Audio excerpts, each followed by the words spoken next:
పాపమండి. ఆ రోజులను చూస్తే నాకు చాలా బాధగా ఉంది. మా వాళ్ళు వరుస పెట్టి క్యూ లైన్‌లో ఒకరి తర్వాత ఒకరు దంచుతూనే ఉన్నారు చింతకాయ తొక్కు.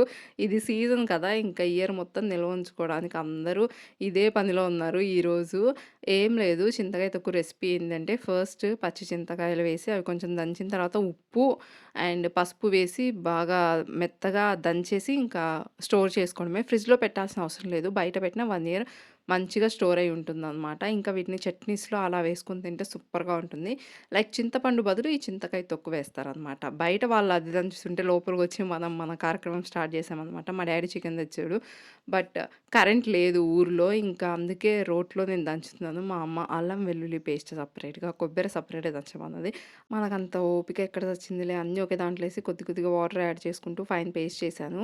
నేనెప్పుడు అనుకునేదాన్ని రోట్లో అయితేంది, మిక్సీలో అయితేంది ఒకే టేస్ట్ వస్తది కదా! ఏదైనా పేస్ట్ అనుకునేదాన్ని. కానీ కాదు, రోట్లో వేసి దంచితే సూపరుంది టేస్ట్.